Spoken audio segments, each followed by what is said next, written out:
Welcome into this latest edition of the Charleston County Connects podcast. I'm your host, Sean Smetana, and today we are going to be talking about housing. We are joined by the Director for Community Development and Revitalization, LoElla Smalls. Welcome. Great to have you. Well, thank you so much. I'm excited about being here. The county's doing amazing things with housing, and this gives me an opportunity to talk about it. Well, housing is certainly a big issue, not just in Charleston County, but all over the country. You guys have a program, Charleston Homes Program. Okay, so what is that program all about, and what do people need to know about it? The thing that's interesting about this program is it was an innovative approach. And with innovation, sometimes you have ups and downs, and you wiggle around, you pivot, you change directions. But at the end of the day, I'm extremely impressed with this project.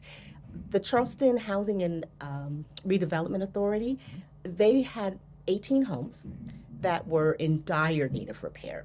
And at this point, people weren't living in the homes, and they were going to sell the homes.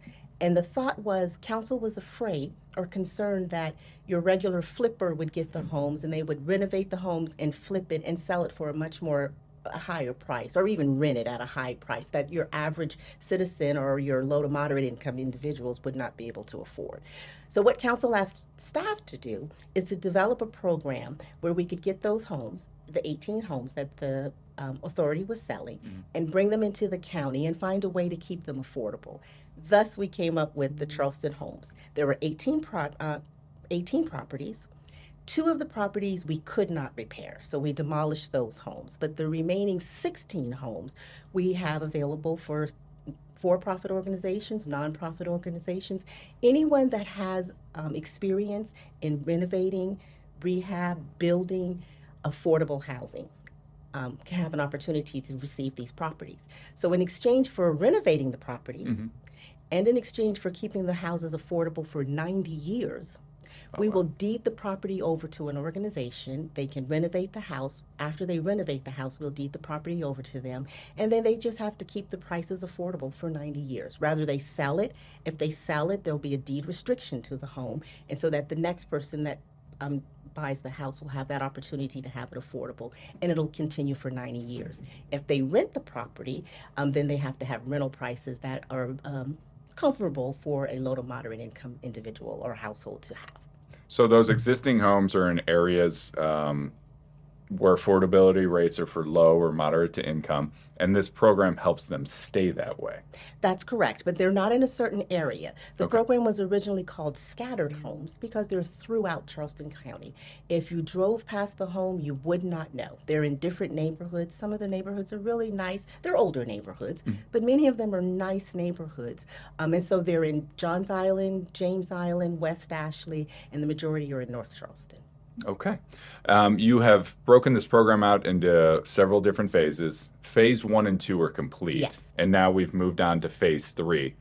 7 properties available in phase 3. That's correct. So how can people apply? How can people try to help with this phase? There's an application process. They can go to charlestoncounty.org and go to my department's website, Community Development and Revitalization, and there's a link that will take them to the application process, so they'll know what to do. In general, it just has to be a nonprofit organization or a for-profit organization that has experience in affordable housing, and that's the key. They also have to understand that it's 90 years. 90 years is a long time. It's a long time. I won't be here in 90 years. I don't know about you. I don't think anybody in this room is going to be here in 90 years. Exactly. Yeah. But for 90 years, they have to accept and acknowledge that it has to remain affordable. After that, it's open. We're looking for creativity. So you're scored based on the creativity, how you plan on renovating the home, and then what you plan on doing with the home. So it's an innovative approach that we've developed. So once the rehab is done, if somebody is looking for that home, they go through that nonprofit or for-profit organization? Exactly. They would have an individual, a citizen would have to contact the organization, because once we deed the property over to the organization, the county won't have anything else to do with that property. Okay.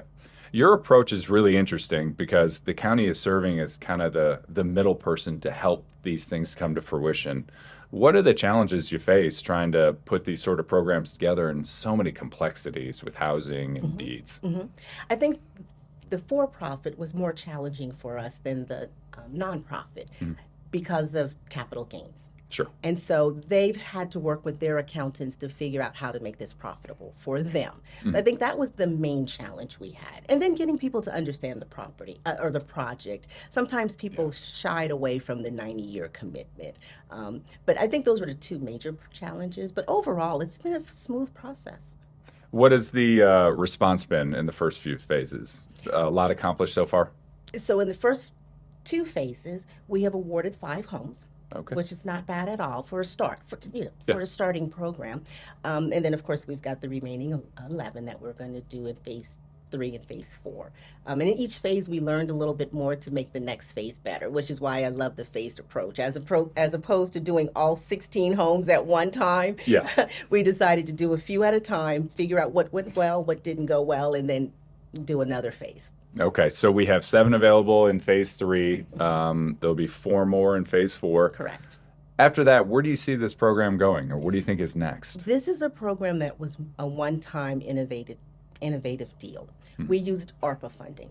ARPA funding, the American Rescue funding, it has to be we have to spend the funds by the end of 2026. And so the neat thing about this program, or the one thing that I like most about it, is it wasn't paid for with property taxes. We Yeah. used the ARPA funds. Yeah. And so once the funds have been depleted, we won't be able to offer this program again. Okay. Outside of ARPA, other plans, ideas on the horizon for the future to assist in the housing effort here in Charleston County? Yes, there are. There are several programs that we are doing currently. There's a gap financing program to provide funds for developers to build affordable housing. A program called the Critical Home Repair Program, and that dealt with preserving the properties that are already affordable. And so for senior citizens that need major repair, critical repair to their homes, they applied in 2022 to be a part of the program, and we're in the process of repairing those homes. It's a part of generational wealth. They can perhaps pass the homes down to their children, Sure. but it's definitely keeping senior citizens in their homes. And then the third program, of course, is the Charleston Home Program, and those were all funded by the ARPA funds. Okay. So you have a lot going on, and a lot of this relates back to what county council directives to accomplish these goals. For yourself, what pride do you take when you see some of these things come to fruition? I'm a Charlestonian. I was born in Charleston, lived in West Ashley. Grandparents are in North Charleston on both sides of my family, and I take pride in knowing that I'm making a difference. I tell my department every day that there are good days, there are bad days, but at the end of the day, we have made an impact. We have changed a person's life, and there isn't anything better than having that feeling. Doing it one home at a time. One home at a time, that's right. Affordable housing is attainable. It's going to take work. It's going to take work of not just government. Government can't solve this, but when you combine nonprofits, for-profits, everyone doing the work together, it can be achieved. Well, you guys are definitely off on the right foot, and we certainly thank you very much for your time. Real quick before you go, for people who want more information, go to charlestoncounty.org, look for the department. Any other places to look for you? No, not at all. Just under programs. All of the programs that we're offering are in a section on our webpage called programs. Okay. And Sean, I do have to tell you about some of the success stories of this program because it's Nice. really interesting. There are 3 in particular that I love to talk about. The first one is a company, they're a for-profit, and they do property development and management, but they also own a restaurant. And so they applied for one of the homes because they're going to renovate that house and make it available to one of their restaurant employees. And so I think that was such a creative way of a business stepping in and saying, there is an affordable housing crisis, and this is what we're going to do to help our employers. And so I think that was probably one of the most innovative approaches. A second approach is with the Sea Island Habitat. They received the home in Johns Island, and so they're going to use their typical program, but this is where they'll have volunteers and the homeowner building their homes. In this particular case, they decided to demolish the home. They're going to demo it, but they're going to rebuild it using volunteers and the homeowner. And that's always such an interesting approach. And I think the third one that was most interesting to me is with Charleston Habitat for Humanities. They have a house in West Ashley, And every year they have AmeriCorps workers come to Charleston. So they're going to renovate that house and rent it to at a very reasonable price to the AmeriCorps workers who are coming to Charleston to help build affordable housing. And so I just thought that was such a complete circle with that particular project. So we had some really innovative projects out there and changes to the home. So I'm really excited about this program. That is pretty neat, that last one. So you have these volunteers coming from all over the place to help build housing. They're going to renovate this house, and then it'll be rented back to them for their time that they're here. And I think there may be a cost to it, but in Yeah. essence, you're correct. They're going to be paid back that way by having a home to live in while they're doing community work. Yeah. And I think throughout their discussion here, what we've realized is there really is no simple solution, but there are solutions out there, and it's just a matter of finding the partners to do it. Exactly. As you said, house by house. House by House house. by house. Yes. All right. Thanks again. Thank you so much Well, for your thank time. you. I really enjoyed this.